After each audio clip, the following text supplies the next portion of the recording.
several years, and it was always brushed off as being the county responsibility, which I think they do have some, but I appreciate you following up and being persistent about us having our own dam safety. Well, and Mrs. Bishop, it's been a good thing because it's also allowed me to talk with West Piedmont Planning District. And the other thing I have cooking, or I've been working with, is getting money for Sarah and Inframark to actually do some infrastructure improvements in town. And one of the more, and that's kind of, I'll bring it up next month for sure, but I did not bring it up this month, but we do have some working goals. I have not been able to nail those down with Paul yet, so I did not bring it up this week. But once I nail them down, I'm gonna bring in the goals with West Piedmont. And then there's actually money out there. We gotta get it. Just to give you a little update, I think between Sarah and Inframark and just listening to them, we don't have a good map of our sewer system, like at all.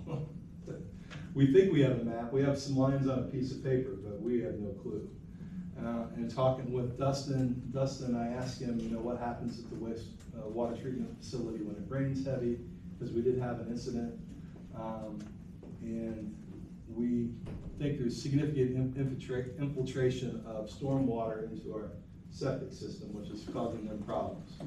So where is that problem? No one can tell you. So hopefully I'll get some money to get those things figured out. But if we had working maps, I know if Sarah had a better map, she probably would have more hair, so.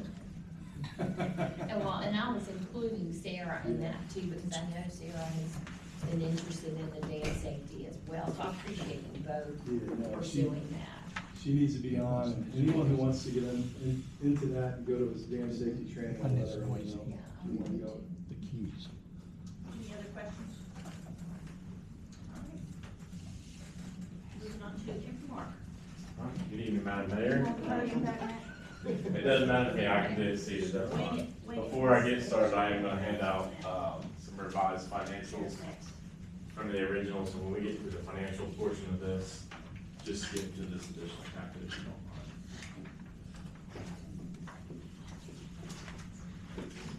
mind. Got it, I understand.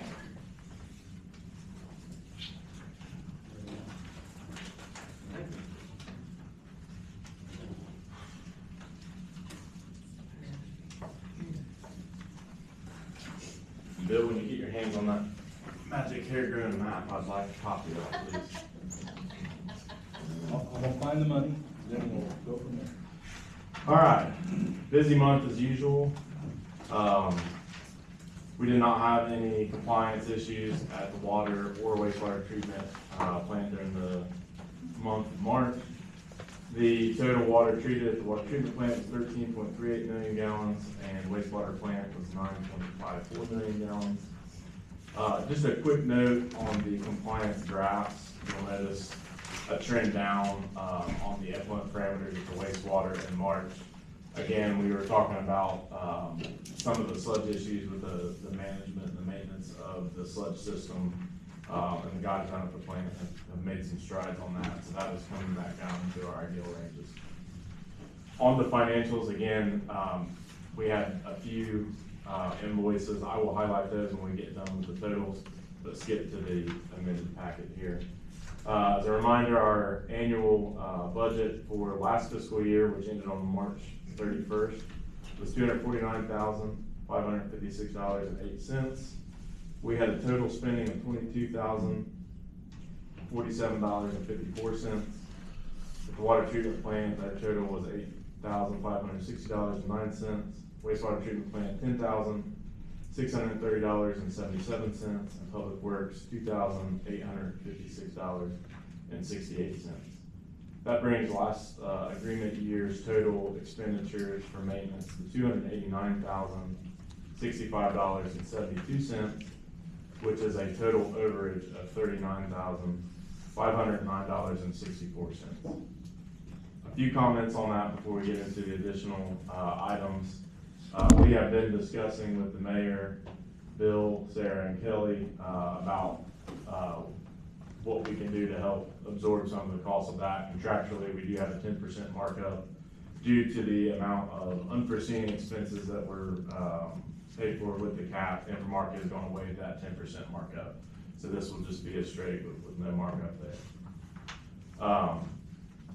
Additionally, like I said, there were 3 invoices. One is a sludge pump for the wastewater treatment plant, that's Buchanan. Fidelity Systems is the annual generator contract. And then the CEC was for a free chlorine sensor at the water treatment plant. Again, these invoices came in before after our finances were finalized when the report, so apologies for the delay on that. If you could skip to the very last page, the colored page, and there's 2 that are similar, it's the very last one. Dustin put together a summary of the expenses for the year, and I just wanted to put this out for the council's information. Forgive the tiny font, it looked much better on Excel than it does printed. But what we did was take all monthly expenditures and break them out in between the water plant, wastewater treatment plant, and public works. The dark green cells at the bottom, just quick percentage on that, it was 30% of the expenditures at the water treatment plant, 29 at the wastewater treatment plant, so almost identical there, and 40% at public works. A few things I wanted to point out on the side, these will be in the blue cells. These are the total amount of the sewer repairs that were in the cap. The first one for Guy Riddle was in April of 2025. We did have a large amount left over from the previous year. That portion, that $28,541.28 was ran through that rollover. So it did not affect this cap, however, those dollars could have been applied if we didn't spend that. So total that hit for the underground sewer repairs for this fiscal year was $77,602.51. With that rollover amount included, it is $106,143.79. Another note, this is the light green on the bottom right. Just a reminder, we had almost a year worth of rental for a diesel pump down at the water treatment plant. That was due to the failure or the failing of the previous intake that has been mitigated. So that pump hasn't been rented since we had the new system, and the new system's working well. We're at Orlando. So I did want to point that out. Total, just over $150,000 of additional costs of underground sewer repairs and the pump. So I know that the $39,000 overage is unsettling. However, without these, we would have been right on track with the previous year's spending. I'll pause for any questions there. How are you exercising the water line cutoffs? Like the residential cutoffs or the isolation valves in the system? All the ones out in the street, different things. I've talked to Norman Riddle, and he says that in the last 2 times he's had to work on something, they have to go and cut the water off, way upstream, where they could have cut it off and isolated it. And I'm just wondering, don't we get a handle on these cutoffs and make sure they are exercised and work? We do. There's a few Before valves. sun breaks. Yeah. No, you're spot on. There's a few valves that do get exercised. We do have a flushing program as well, that goes to refresh the system. Something we need to look at. What do you mean? Hydrant flushing. Oh, no, I'm not talking about that. Part of that hydrant I'm flushing. talking about just about the in-ground Yeah. cutoffs. Part of that hydrant flushing, we would like to get into a scheduled routine valve exercising program, so that would be a part of our maintenance focuses moving Do them both forward. at the same time. What we have to be careful of there is that we don't interrupt service during times of service, but usually if those valves are exercised on an annual or biannual basis, we can do that in a manner to where they can be backfed from Do you somewhere know else. where they are? I personally don't, but we know where several of them are. That's another point to Bill's, At one time, addition this of has the been a mapping few would be years ago, helpful. we were talking about a GPS that we could locate those, cutoffs. The GIS unit, so when we go to hit all of the valves of the exercising program or just in a leak, we could take the GIS unit, and that, again, is part of the hydraulic mapping that we've been discussing on the water side. Right. That would sit right at the valve and give you the GIS coordinates Right. and elevation and all that. Okay.